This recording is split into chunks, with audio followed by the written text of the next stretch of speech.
All right, everybody, welcome to the video here for lesson number 5, why I call it tangent, and the homework for that lesson. So in the lesson, we learned that tangents are a relationship between the sine and cosine of an angle.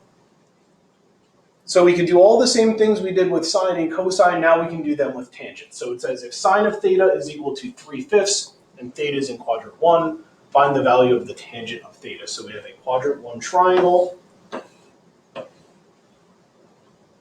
We have the opposite side and we have the hypotenuse side. The adjacent side is 4. We've already done the Pythagorean theorem for that one, so I'm just going to toss 4 in there. It's a triple. We've seen that one a bunch. So since it's in quadrant 1, I already know tangent is positive. Tangent's the opposite side 3 over the adjacent side 4.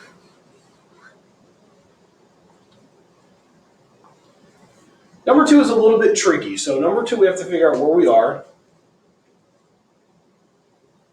So it says that this angle is between 270 degrees and 360 degrees. Those are radian measurements that you should just know, which tells us this is a quadrant 4 angle. So if I draw a quadrant 4 triangle,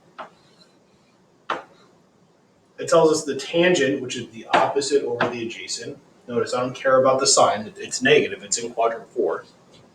Well, if it's in quadrant 4, I should have drawn it in quadrant 4. That was bad.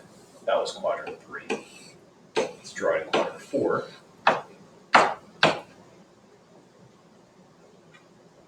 So we could go through now and find the cosine by knowing what the hypotenuse is. So if I do 1 squared plus 2 squared equals c squared, I wind up getting 5 equals c squared. So square roots of 5 equals c. So this remaining side is square root of 5.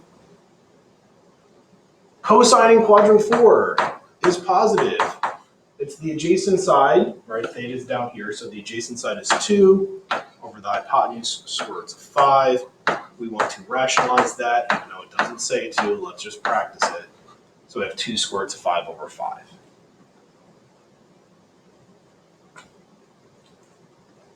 Number 3 says explain why 90 is undefined using 2 different arguments. So the first argument I will use is that the tangent of 90 is equal to the sine of 90 over the cosine of 90, which is 1 over 0, which is undefined. So this is undefined because you can't have a 0 in the denominator of your fraction. So we know the relationship, so we can find that value. The other argument would be the ray at 90 degrees has an undefined slope. So if you think about a unit circle, think about where we're at 90 degrees. So here's your 90 degree angle, initial side, terminating side, 90 degree angle. The slope of this side, which I'll call OP, right? OP has a slope that is undefined. It's a vertical line.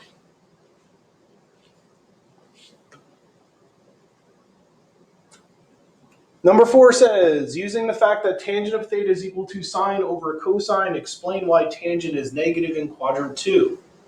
So what we can say is sine is positive in quadrant 2, cosine is negative in quadrant 2. So tan is negative because a positive divided by a negative equals a negative. To create an argument using slope, we're going to make that unit circle again. So here's my unit circle. If I draw the terminating ray in quadrant 2, again we'll call this OP. OP has a negative slope. All right, so the terminating ray